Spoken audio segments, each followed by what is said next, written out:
Hello dear, तो welcome करता हूं जितने भी फर्स्ट ईयर के डियर स्टूडेंट हैं। तो चलिए आज इस वीडियो में मैं शॉर्ट क्वेश्चन 3 क्वेश्चन लेकर आया हूं। बहुत खूबसूरत प्रश्न है, आपके एग्जाम में डायरेक्टली आ सकता है। तो चलिए हम लोग करते हैं शुरू। पहला प्रश्न है आपके सामने कि ब्लड ग्रुप से क्या समझते हैं और क्लॉटिंग फैक्टर्स के बारे में बताना है। ठीक है, तो चलिए हम लोग पहले रक्त समूह के बारे में देखते हैं। देखिए, रक्त समूह ब्लड ग्रुप आप लोग देखते होइएगा कि हर एक व्यक्ति में तो ब्लड एक ही होता है, देखने में रंग एक ही होता है, सब चीज़ एक होता है, बट उसके अंदर जो समूह होता है, जो एंटीजन होता है, अब समूह का जो निर्धारण होता है एंटीजन के कारण ही होता है। तो जो व्यक्ति में ब्लड होता है, उस ब्लड में जो आरबीसी है, रेड ब्लड सेल, उसका जो एंटीजन होता है सब में अलग अलग होता है। उसी एंटीजन पर निर्धारण होता है कि कौन से ब्लड में, किसके ब्लड में कौन सा रक्त समूह है। तो चलिए हम इस रक्त समूह को समझते हैं।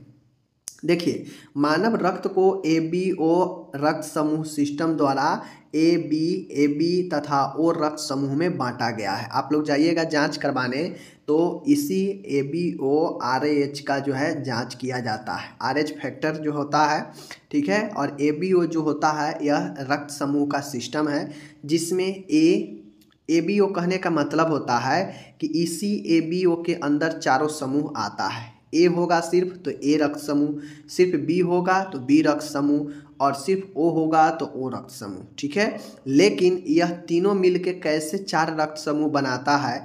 तो एक तो हो गया ये तीनों अपना सिंगल सिंगल, और दोनों ए और बी दोनों साथ में अगर मिलता है तो वह ए बी रक्त समूह वाला होता है। तो यही ए बी ओ मिलकर 4 जो है रक्त समूह को बांटता है अलग अलग। ठीक है, इसीलिए इसे एबीओ सिस्टम कहते हैं। ओके, लाल रक्त कोशिकाओं आरबीसी की सतह लेयर पर पाए जाने वाले 2 भिन्न ग्लाइकोप्रोटीन एंटीजन की उपस्थिति तथा जो है अनुपस्थिति के आधार पर समूह की पहचान की जाती है। ठीक है, देखिए, जो हम लोग जानते हैं हमारे ब्लड में आरबीसी है, डब्ल्यूबीसी है, ठीक है, और प्लेटलेट है। रक्त के 3 घटक होते हैं, यह 3 घटक है हमारे ब्लड में।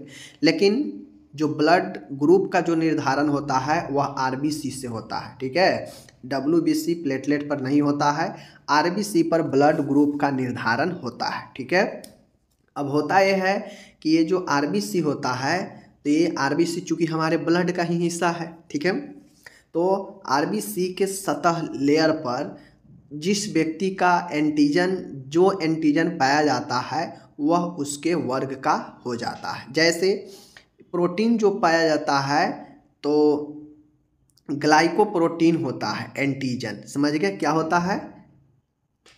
तो ये जो ग्लाइकोप्रोटीन है, ग्लाइकोप्रोटीन जो होता है यह एक प्रकार का, ग्लाइकोप्रोटीन जो है यह एक प्रकार का लिपिड होता है जो आपके आरबीसी रेड ब्लड सेल के सतह पर पाया जाता है। अब यह सतह पर पाया जाता है कहने का मतलब है यह एक एंटीजन होता है। अगर मान गए यह वाला एंटीजन अगर ए होगा, ठीक है, यह एंटीजन अगर ए का होगा तो वह ग्रुप समूह ए कहलाएगा। मतलब आप जाइएगा ग्रुप चेक कराने, ब्लड चेक कराने, ग्रुप चेक कराने कि हमारा कौन सा समूह है, तो वह एक खास केमिकल रखा होता है। ठीक है, वह केमिकल को क्या करता है, डालता है, और डालने से अगर समझिए वह अलग अलग इन सभी ग्रुपों का अलग अलग जो है रखा रहता है एंटीजन।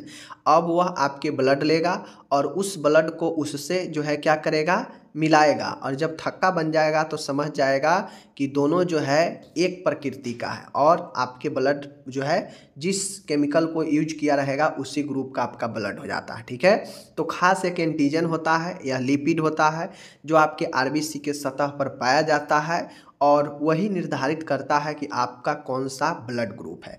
अगर यह एंटीजन ए ग्रुप का होगा तो आपका ब्लड ग्रुप ए होगा, अगर यह एंटीजन बी का होगा तो बी होगा, अगर ए बी का होगा तो ए बी होगा। ठीक है, और इसी के उपस्थिति और अनुपस्थिति के आधार पर हम समूह के पहचान करते हैं। ठीक है, चलिए कैसे, आगे देखिए। यह एंटीजन एग्लूटिनोजेंस, ठीक लीजिए, देख लीजिए यहाँ पे, यह ए एंटीजन, ठीक है ना, ए एंटीजन एग्लूटिनोजिन्स है। ठीक है, ये जो एंटीजन है जो इस पर स्थित होता है, ठीक है, ये एंटीजन जो है जो निर्धारण करता है, ब्लड ग्रुप को निर्धारण करता है, यह एंटीजन एग्लूटिनोजेन है, ठीक है, एग्लूटिनोजेन है। तो यह एग्लूटिनोजेन जो है यह निर्धारण करता है आपके समूह को, और जो समूह को निर्धारण करता है, अगर ए एंटीजन है तो आपके उपस्थिति होने पर रक्त समूह ए होगा। अगर यह एग्लूटिनोजेंस ए उपस्थित हो रहा है तो आपका ब्लड ग्रुप ए होगा, ठीक है। अगर बी एंटीजन उपस्थिति है तो आप बी ग्रुप से हैं, ठीक है। उसी प्रकार से अगर आपके ब्लड के सतह पर ए और बी दोनों एंटीजन उपस्थित है तो फिर आप ए और बी ग्रुप के कहलाते हैं, ए बी ग्रुप का कहलाते हैं, ठीक है। चलिए, कोई भी एंटीजन अगर नहीं होता है आपके रक्त के सतह पर तो वह ओ रक्त समूह की पहचान की जाती है, ठीक है। तो जो ओ रक्त समूह होता है बड़ा ही दुर्लभ होता है, ठीक है। इस पर कोई एंटीजन जो है नहीं पाया जाता, यही कारण से इसे ओ रक्त वर्ग में रखा जाता है। अगर आपका ना ए मिला ना बी मिला, ठीक है, ना ए बी मिला, तो फिर आपका जो रक्त समूह होगा वह ओ ग्रुप का होगा, ठीक है। और इसी 4 ग्रुप को जो है अलग अलग सब कैटेगरी में बांटा गया है, जो पॉजिटिव और निगेटिव करके बताया गया है। तो 4 ग्रुप यहाँ पे है और इसी 4 ग्रुप को अलग अलग निगेटिव पॉजिटिव में कर 8 ग्रुप अलग बना दिया गया, ठीक है। जिसमें A positive, A negative, B positive, B negative, A B positive, A B negative, इसी प्रकार से 4 दूना 8 हो जाता है, ठीक है। चलिए, इसी प्रकार प्लाज्मा में प्राकृतिक एंटीबॉडीज एग्लूटिनिन्स होती है, जो कि एंटी ए एवं एंटी बी प्रकार की होती है, ठीक है। प्लाज्मा में जो है एंटी ग्लूटिन्स होती है जो एंटी ए एंटी बी प्रकार के होती है, ठीक है। यह ट्रांसफ्यूजन से पूर्व आरबीसी पर एंटीजन एवं प्लाज्मा में उपस्थिति एंटीबॉडी दोनों की पहचान की जाती है। जब आपको ब्लड ट्रांसफ्यूजन करना होता है तो देखते होइएगा कि ब्लड में अलग अलग कंपोनेंट होता है, किसी को सिर्फ प्लाज्मा की ज़रूरत होता है, किसी को हीमोग्लोबिन चढ़ाना होता है, किसी को होल ब्लड चढ़ाना होता है। तो जब आप ब्लड लेने जाते हैं तो आप समझ लीजिए कि आप अगर सीधा ब्लड कहेंगे तो वह होल ब्लड की बात करेगा कि कंप्लीट ब्लड चाहिए, जिसका चार्जेज ज़्यादा होगा। और अगर आप ब्लड में चाहते हैं कि किसी को प्लाज्मा ही सिर्फ डोनेट करना है तो प्लाज्मा डोनेट कर सकते हैं। अगर आप चाहते हैं कि किसी को सिर्फ जो है हमें हीमोग्लोबिन चाहिए तो हीमोग्लोबिन डोनेट, मतलब आपको क्या चाहिए, अलग अलग जो है चीज़ें भी उपलब्ध होता है, ठीक है। ये चीज़ हो गया, तो ये समझ गए आप लोग। अब ब्लड ग्रुप ये चीज़ समझ गए कि कैसे कैसे निर्धारण होता है।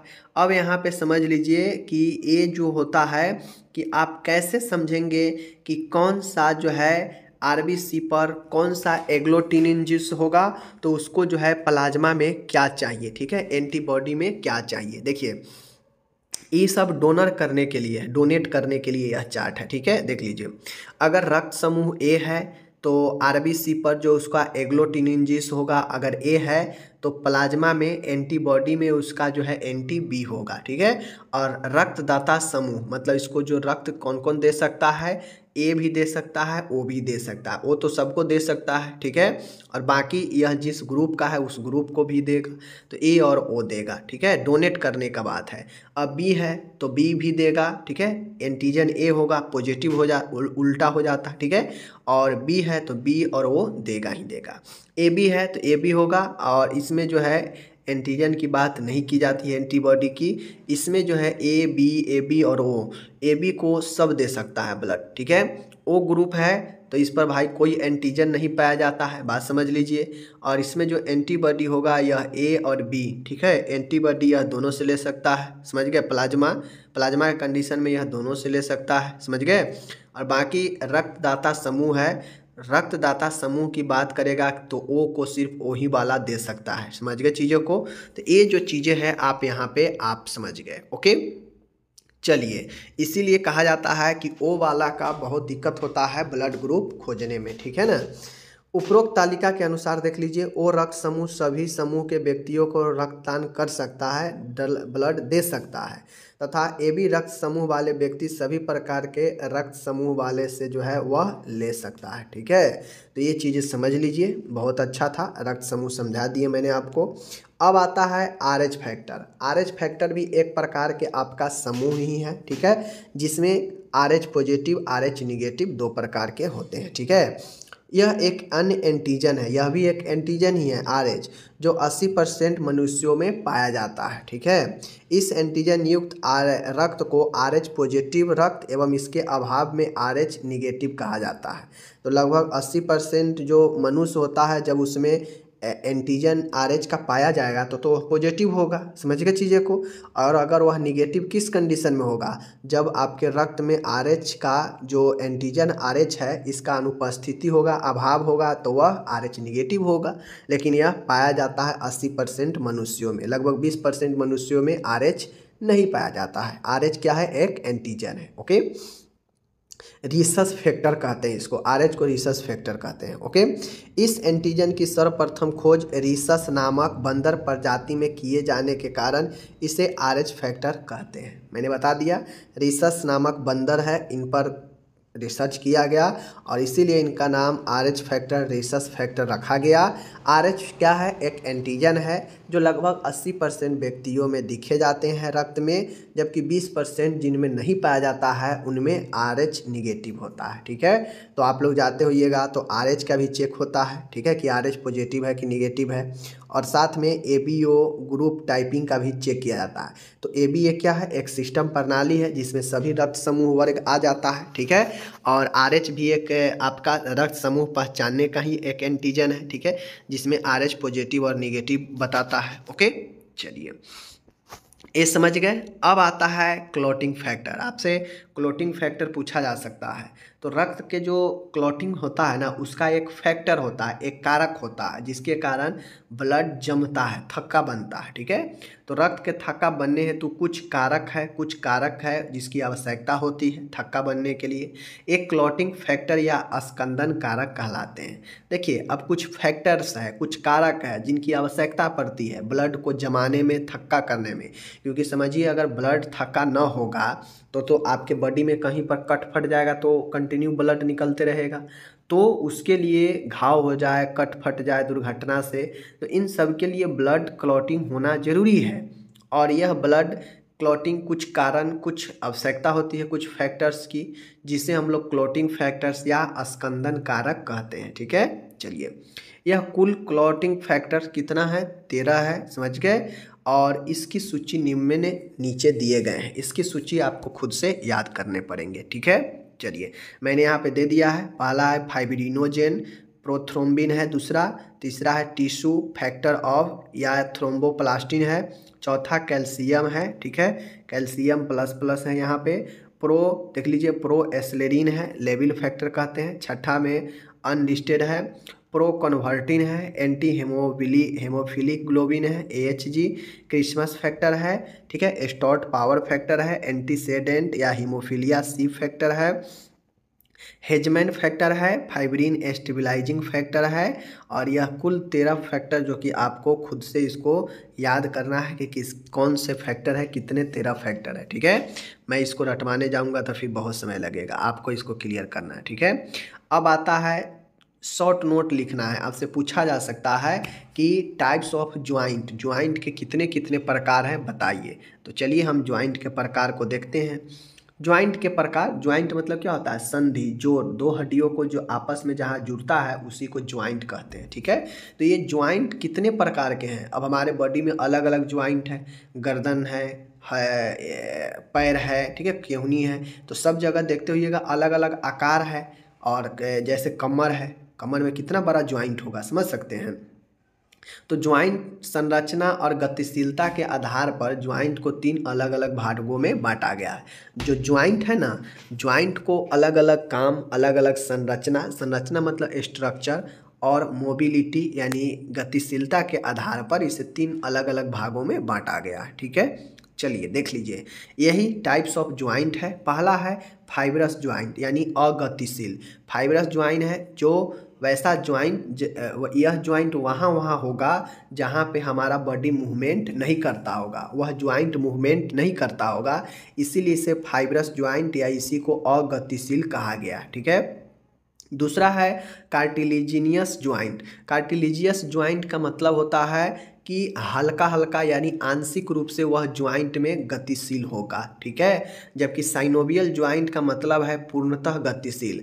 अब हमारे बॉडी में जहाँ जहाँ ज्वाइंट है और वह ज्वाइंट जहाँ जहाँ हड्डी आपस में जुड़ा हुआ है, वह जुड़े हुए स्थान पर काफ़ी अच्छे से मूवमेंट अगर वह ज्वाइंट इधर उधर कर रहा है तो वह साइनोवियल ज्वाइंट होगा। जहाँ जहाँ आपके ज्वाइंट है, जैसे केहूनी हो गया आराम से, कलाई का ज्वाइंट हो गया आराम से इधर उधर ज्वाइंट जो है आराम से मूवमेंट कर रहा, ठीक है। कंधा हो गया, कंधा भी जो है आराम से इधर उधर ज्वाइंट कर रहा है। पैर है जिसमें हम लोग घुटना कहते हैं, ये भी आराम से इधर उधर मूवमेंट कर जा रहा है ज्वाइंट से। तो पूर्णतः गतिशील वाला होगा वह साइनोवियल होगा। अगर हल्का फल्का ज्वाइंट वाला होगा तो वह आंशिक होगा, जिसमें कार्टिलेजियस ज्वाइंट कहते हैं, ठीक है। इसे उपास्थि संधि भी कह सकते हैं। और अगतिशील है फाइब्रस ज्वाइंट है। फाइब्रस ज्वाइंट कहाँ कहाँ पे होता है, तो वे जगह जहाँ पे ज्वाइंट तो है बट वह ज्वाइंट गतिशील नहीं है, ठीक है। तो जैसे हमारा हड्डी, हाँ, जैसे हमारा कपार का हड्डी, ठीक है, सर का हड्डी, तो सर में भी हमारा ज्वाइंट है, ठीक है। हमारा कपाल जो है, आगे का जो सर का भाग है उसमें भी ज्वाइंट है, बट वह ज्वाइंट जो है सुचर्स कहलाता है, लेकिन उसमें इतना ज़्यादा फाइबर है, तंतुमय ज्वाइंट है कि उसमें कोई मूवमेंट नहीं होता है, ठीक है। तो देख लीजिए, फाइब्रस ज्वाइंट में सुचर्स है, सिंडेस्मोसिस है और गोम्फोसिस है, ठीक है, याद रखिएगा। कौन सा है फाइब्रस ज्वाइंट में अगतिशील वाला में कौन कौन सा है, सुचर्स है जो कि सर में होता है, कपाल में, सिंडेमोसिस है और गोम्फोसिस है। यह तीनों फाइब्रस में याद रखिएगा, ठीक है। फिर उसके नीचे लिखिएगा कार्टिलेजियस ज्वाइंट यानी आंशिक गतिशील वाला या उपास्थि संधि। इसमें सिम्फाइसिस होता है और सिंकोड्रेंसोज होता है, ठीक है। सिम्फाइसिस और सिंकोड्रेस, ठीक है, सिंकोड्रोसेज, ओके, याद रखिएगा। तीसरा है साइनोवियल ज्वाइंट। इसमें hinge joint, ball and socket joint, pivot joint, condyloid joint, gliding joint, ellipsoid, saddle joint. तो जितना भी मूवमेंट वाला ज्वाइंट है सब के सब साइनोवियल ज्वाइंट में आ जाएगा। इसीलिए साइनोवियल ज्वाइंट अति महत्वपूर्ण ज्वाइंट माना जाता है, क्योंकि यह ज्वाइंट में बहुत ज़्यादा मूवमेंट होता है, ठीक है। समझ गए चीज़ों को। तो एक बार और से समझिए, ज्वाइंट का प्रकार उसके संरचना और उसके गतिशीलता के आधार पर अलग अलग 3 भागों में बांटा गया है। पहला है टाइप्स ऑफ ज्वाइंट में fibrous joint, cartilaginous joint, synovial joint. अगतिशील मतलब वैसा ज्वाइंट जिसमें पूर्णतः गति नहीं हो, वह अगतिशील। आंशिक वैसा ज्वाइंट जहाँ पे हल्का फल्का मूवमेंट होता हो तो वह कार्टिलेजिनियस ज्वाइंट। और साइनोवियल ज्वाइंट जिस ज्वाइंट पर पूर्णतः मूवमेंट हो, गतिशील हो, तो वह साइनोवियल ज्वाइंट, ओके। एक बार और देखिए, फाइब्रस ज्वाइंट में सुचर्स, सिंडेस्मोसिस और गोम्फोसिस, ठीक है, गोम्फोसिस। उसके बाद है दूसरा है कार्टिलेजिनियस में सिम्फाइसिस है, सिंकोड्रोसेज है, ठीक है, सिंकोड्रोसेज, ओके। आगे देखिए, इसमें है hinge joint, ball and socket joint, pivot joint, condyloid joint, gliding joint, ellipsoid joint और सेडल ज्वाइंट। तो ये सब ज्वाइंट आप लोग याद रखिएगा। इधर उधर हो जाए चलेगा, कोई दिक्कत नहीं है, ऐसा नहीं है कि सीरियल याद करना है। अब ये हो गया। अब फाइब्रस ज्वाइंट क्या है आपको बताना पड़ेगा, कार्टिलेजियस ज्वाइंट क्या है बताना पड़ेगा, साइनोवियल ज्वाइंट क्या है बताना पड़ेगा, और ये सब लिख दीजिएगा जो कि हम पहले भी पढ़ा चुके हैं, ओके। आगे चलते हैं। अब आता है लुई पाश्चर के बारे में। अब हमें किसके बारे में बताना है, यह माइक्रोबायोलॉजी का क्वेश्चन है। 2 महत्वपूर्ण प्रश्न है शॉर्ट क्वेश्चन में, एक लुई पाश्चर और एक जो है रॉबर्ट कोच के बारे में। तो आज हम लोग लुई पाश्चर के बारे में अच्छे से देखते हैं, 5 नंबर में पूछा जा सकता है, फिर आगे हम लोग करेंगे तो देखेंगे, ठीक है। देख लीजिए लुई पाश्चर के मतलब क्या है। तो लुई पाश्चर एक माइक्रोबायोलॉजिस्ट थे, ठीक है। इन्होंने सूक्ष्म जीव विज्ञान के क्षेत्र में बहुत अपना योगदान दिया। कैसे, देख लीजिए। क्योंकि सब लोग को हमको फर्स्ट ईयर में माइक्रोबायोलॉजी भी 15 नंबर में पूछेगा आपके एग्जाम में, तो पढ़ना जरूरी है। देख लीजिए, लुई पाश्चर एक फ्रांसीसी वैज्ञानिक थे। अब लुई पाश्चर जो थे यह एक फ्रांसीसी वैज्ञानिक है। अब लुई पाश्चर के बारे में बताना है तो उनका डिटेल्स बताना पड़ेगा, उनके योगदानों के बारे में बताना पड़ेगा, ठीक है। तो लुई पाश्चर एक फ्रांसीसी वैज्ञानिक थे। इनका जन्म 27 दिसंबर 1822 को डोल फ्रांस में हुआ था। तो ये तो हो गया संक्षिप्त में इनका इंट्रोडक्शन कि लुई पाश्चर एक फ्रांसीसी वैज्ञानिक थे, माइक्रोबायोलॉजिस्ट थे, जिनका जन्म 27 दिसंबर 1822 को डोल के फ्रांस में हुआ था, ठीक है। चलिए, इनके रोगाणुओं पर काम करने ने दुनिया भर के लाखों लोगों को जीवन को बचाया।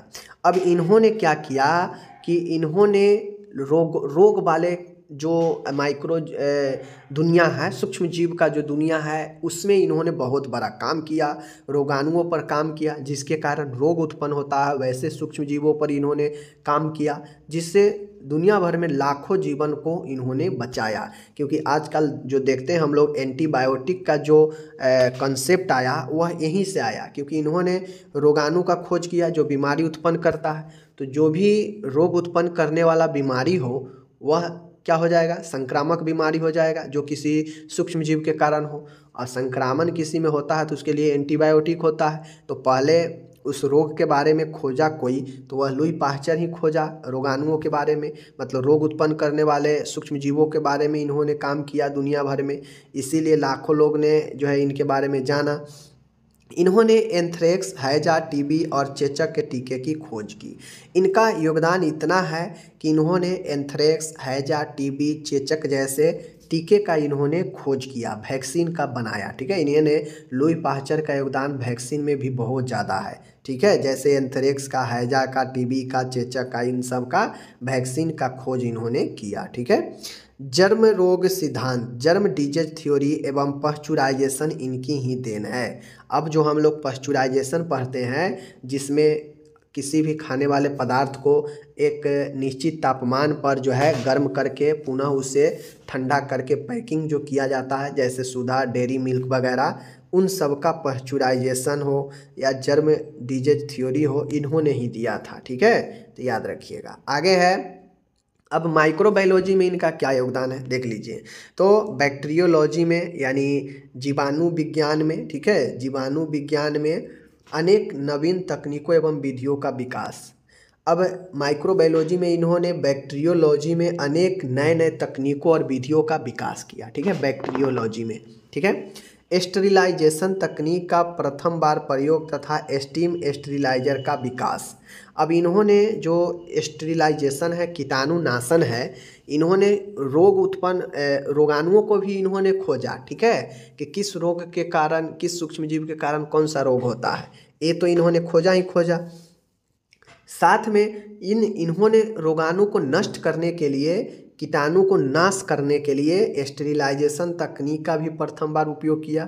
तथा इन्होंने गर्म यानी स्टीम जो होता है, भाप स्टेरिलाइजेशन, भाप से जो हम सूक्ष्म जीवों को, कीटाणु को विकास को रोकते हैं, उसका भी इन्होंने जो है खोज किया।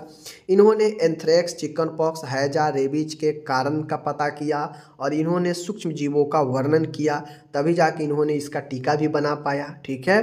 क्योंकि इन्होंने एंथ्रेक्स, चिकन पॉक्स, हैजा, रेबीज इन सब के कारण और सूक्ष्म जीवों का वर्णन भी किया, क्योंकि इनका शुरू से ही आधार क्या था, रोगाणु का पता करना। इसीलिए दुनिया में बहुत सारे लोगों को इन्होंने बचा पाया, क्योंकि इन्होंने बताया कि बहुत सारे रोगाणु जो है बीमारी उत्पन्न करते हैं, ठीक है, जिसके बाद एंटीबायोटिक्स का जो है दौर आया, ठीक है। एटीन्यूएटेड लाइव वैक्सीन का विकास, इन्होंने एटीन्यूएटेड लाइव वैक्सीन का भी विकास किया। इन्होंने रेबीज, हाइड्रोफोबिया तथा एंथ्रेक्स के विरोध वैक्सीन का भी विकास किया। तो ये रॉबर्ट कोच के बारे में कुछ इनका जानकारी है, कुछ वर्णन है माइक्रोबायोलॉजी में, कि इन्होंने बैक्टीरियोलॉजी में नए नए तकनीकों का विकास और विधि का प्रयोग किया। इन्होंने स्टेरिलाइजेशन तकनीक का प्रथम बार उपयोग किया और स्टीम स्टेरिलाइजेशन का आगे विकास किया, डेवलप किया। इन्होंने एंथ्रेक्स, चिकन पॉक्स, हैजा, रेबीज के कारण, किस कारण होता है यह, सूक्ष्मजीव कौन सा है इसका इन्होंने वर्णन किया। इन्होंने एटेनुएटेड लाइव वैक्सीन का विकास किया। इन्होंने रेबीज यानी हाइड्रोफोबिया तथा एंथ्रेक्स के विरुद्ध वैक्सीन का विकास किया, टीका का विकास किया। तो यह जो है आपके हो गए पाश्चराइजेशन, लुईस पाश्चर का थोड़ा सा इंट्रोडक्शन। आप सभी से क्वेश्चन पूछ रहा है कि what is first aid kit. अब हम लोग को फर्स्ट एड किट के बारे में देखना है और इसे कैसे हम तैयार करेंगे ये चीज़ें पूछ रहा है। तो मेरे डियर, फर्स्ट एड किट मतलब क्या होता है कि एक थैला होता है और उसी में आवश्यक सामग्री जो है मौजूद होता है, उसी को हम किट के तौर पे कहते हैं। ठीक है, जैसे क्रिकेट का किट होता है ना, तो देखते होइएगा कि उस क्रिकेट के जो किट बैग होता है, उस बैग में क्रिकेट के हर एक चीज़ होता है। ठीक है, आपका पैड होता है, बैट होता है, ग्लव्स होता है, उसके बाद सर में हेलमेट पहनने वाला होता है, एडी लगाने वाला होता है। तो तमाम तरीके के चीज़ जो है आपके उस बैग में होता है और वह किट बोला जाता है, क्रिकेट किट। उसी प्रकार से हर एक चीज़ों का जो बेसिक चीज़ें होता है, जिसको अंदर से हम सब चीज़ रख सकते हैं, वह एक किट बोला जाता है, सामानों का समूह होता है। ठीक है, तो वही फर्स्ट एड प्राथमिक चिकित्सा में जो सामान का उपयोग होगा और उसको हम एक थैला में जो रखेंगे वही एक किट हो जाता है। ठीक है, तो चलिए हम इन सारे चीज़ों को कैसे तैयार करेंगे आज देखते हैं, और साथ में आप ये भी जानेंगे कि फर्स्ट एड में कौन कौन से सामान जो है होनी चाहिए और हमें फर्स्ट एड करते समय कौन कौन सी सामान लेकर जाना चाहिए। ठीक है, चलिए देखते हैं। प्राथमिक चिकित्सा किट, फर्स्ट एड किट, ये होता क्या है, यह किट होता क्या है? ऐसी वस्तु व उपकरण का संग्रह मतलब कलेक्शन जो प्राथमिक चिकित्सा के लिए उपयुक्त होता हो। प्राथमिक चिकित्सा किट विभिन्न सामग्रियों से बना होता है। मेरे डियर, ऐसा वस्तु या ऐसा उपकरण, अब जो किट होता है उसमें कुछ वस्तु, कोई सामान हो सकता है या कोई इक्विपमेंट उपकरण भी हो सकता है। ठीक है, और इन सभी का संग्रह जिसका इस्तेमाल जो है प्राथमिक चिकित्सा में किया जा सकता है, वो जो है आपके प्राथमिक जो है चिकित्सा किट कहलाता है। प्राथमिक चिकित्सा किट विभिन्न सामग्रियों से बना होता है। मतलब फर्स्ट एड का जो किट होता है ना, वह अलग अलग सामग्रियों से क्या होता है, मिलकर विभिन्न सामग्रियों से जो है बना होता है। ठीक है, जैसे प्राथमिक चिकित्सा किट को किसी भी तरह के बक्से में रखा जा सकता है। इसका आकार इसकी उपयोगिता पर निर्भर करता है। अब फर्स्ट एड में जो भी सामान होता है उस सब को हम किसी भी तरीका के अपने हिसाब से, जो भी हमारे पास बैग या जो भी आकार के थैला हो, उसको अपने पास रखते हैं और उसी में सभी सामान जो उपयोग वाला है, जो उपकरण हो सकता है या कोई वस्तु या कोई सामान हो सकता है जो फर्स्ट एड में करने में हमें सहायता मिलता है, उन सारे को हम एक बक्सा में या एक सामान में एक जगह पर कलेक्शन करके रखते हैं। तो वही हमारा प्राथमिक चिकित्सा किट होता है। ठीक है, किट की नियमित रूप से जांच की जानी चाहिए। आप जो किट बनाते हैं एक बक्सा में या एक बैग में, जो आप किट बनाते हैं, तो उसको नियमित रूप से जांच की जानी चाहिए, टेस्टिंग की जानी चाहिए। क्यों? क्योंकि उसमें रखा हुआ सामग्री कोई ख़राब तो नहीं है, ड्रेसिंग, बैंडेज आदि कोई ख़राब तो नहीं हो गई है, जो दवाइयाँ रखी गई है वो दवाइयाँ एक्सपायरी तो नहीं है, पुरानी तो नहीं हो गई है। तो इन सभी को जाँच लेना चाहिए, अगर ख़राब है तो उसे बदल देनी चाहिए, और यही हमारा फर्स्ट एड का किट होता है। तो मेरे डियर, ख़ास तौर पे आप लोग को पता होना चाहिए कि आप लोग को आसपास या गांव में जो खासकर जो गांव में प्रैक्टिशनर होते हैं, जो प्रैक्टिस करते हैं, अपने बैग एक रखते हैं और उस बैग में देखते होइएगा तो बीपी मशीन रखते हैं, आला रखते हैं, स्टेटो रखते हैं, और उसके बाद उसमें जो है कुछ आवश्यक दवाइयाँ, इंजेक्शन रखते हैं और कुछ ड्रेसिंग के लिए सामान जैसे बैंडेज वगैरह, रुई वगैरह, स्वेब वगैरह, ये सब रखते हैं। जो आवश्यक चीज़ें हैं वो फर्स्ट एड किट में रहना चाहिए। ठीक है, तो ये जो है हमारा इन सारे सामानों का संग्रह, और इन सभी सामानों को किसी एक बक्सा में या थैला में रखते हैं और आवश्यकता होने पर उपयोग करते हैं, जिसमें कोई सामान या कोई उपकरण हो सकता है। इसी को हम लोग फर्स्ट एड किट कहते हैं। ठीक है, इस चीज़ को समझ गए, और इसे हमेशा जांच करनी चाहिए। अगर कोई इसमें पुरानी और एक्सपायरी होता है तो उसे बदल देनी चाहिए। नेक्स्ट है फर्स्ट एड किट का, यहाँ पे इंग्लिश में दिया गया है, आप लोग इसको पढ़ लीजिएगा। अब हम ये तो जान गए कि फर्स्ट एड किट होता क्या है, हम कैसे जो है इसको बनाते हैं। तो अगर आपको फर्स्ट एड किट बनाना हो, अपने पास बना के रखना हो, तो किट में जो आवश्यक सामान होनी चाहिए, प्राथमिक सहायक किट में निम्न आपूर्ति मतलब निम्न जो है सप्लाई, निम्न सामान होनी चाहिए, निम्न वस्तुएँ होनी चाहिए। नीचे हम लोग देखेंगे। लेकिन आपको एक चीज़ समझना पड़ेगा कि फर्स्ट एड आप खुद से भी बना सकते हैं। सामान सब खरीद कर ले आइए मार्केट से और उस सब को कलेक्शन करके क्या कीजिए, अपने एक थैला, एक बैग या एक बॉक्सा में रख सकते हैं। ठीक है, चलिए। और ये जो फर्स्ट एड का किट होता है यह सभी कॉलेज में, सभी स्कूल में होनी चाहिए। ठीक है, क्योंकि मान गए बच्चा है पढ़ रहा, खेलते खेलते वह गिर गया, उसके ब्लडिंग आने लगा, तो फर्स्ट एड के किट रहेगा तब ना तुरंत डिटॉल लगा के, सेवलॉन वगैरह या पोविडॉन लगा कर उसका साफ़ करके उसको अच्छे से ड्रेसिंग कर देंगे, दर्द की गोली इंजेक्शन दे देंगे। तो ये सब जो है होता है। ठीक है, अब फर्स्ट एड में कौन कौन सी सामान होती है इस चीज़ को चलिए हम लोग देखते हैं। सबसे पहले आपको एक रोलर पट्टियाँ जो छोटी और बड़ी आकार की होती है, roller bandage small and large वाला, यह आपको फर्स्ट एड किट में रखना पड़ेगा। त्रिकोणी पट्टी भी रखना पड़ेगा कि कब क्या ज़रूरी पड़ जाए, तो आपको रोलर और त्रिकोणी दोनों प्रकार के पट्टी रखना पड़ेगा। उसके बाद आपको एसेप्टिक ड्रेसिंग जो है यानी स्टरलाइट ड्रेसिंग और गॉज पैड दोनों रखना पड़ेगा। ठीक है ना, कि जो है कीटाणु रहित ड्रेसिंग और गॉज पैड दोनों रखना पड़ेगा।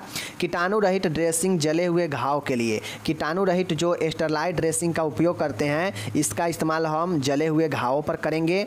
चिपकने वाला टेप रखना चाहिए, एडहेसिव टेप जिसे हम लोग माइक्रो टेप भी कहते हैं, जो आसानी से क्या हो, ड्रेसिंग वगैरह करने पर अगर रुई वगैरह, कर्टन वगैरह को अगर सही जगह पर चिपकाना है, लगाना है, तो उसके लिए उस पर टेप लगाते हैं। ठीक है, सर्जिकल टेप होता है।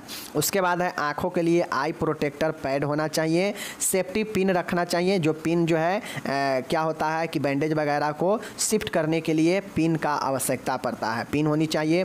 कीटाणु रहित पट्टी बैंडेज सिथ होना चाहिए। ठीक है ना, बिल्कुल कीटाणु रहित बैंडेज होनी चाहिए। सीजर कैंची होनी चाहिए, उसमें बीटाडिन मरहम होना चाहिए। ठीक है ना, बीटाडिन मरहम घाव वगैरह पर काम में आता है, तो बीटाडिन मरहम होना चाहिए, कटे फटे पर लगाया जाता है।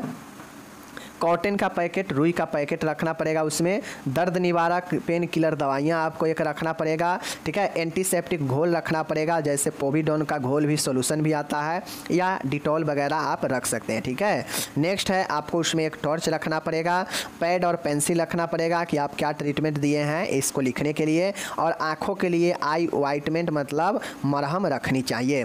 तो ये सारे के सारे आप लोग को फर्स्ट एड के सामान में रखना पड़ेगा। यह 17 सामान आपको, जैसे बेसिक चीज़ें मैं बता देता हूँ। बेसिक चीज़ें में आपको रुई रखना पड़ेगा, कॉटन, ठीक है ना, एसेप्टिक घोल रखना पड़ेगा, जैसे सेवलॉन हो गया, डिटॉल हो गया, ये सब रखना पड़ेगा।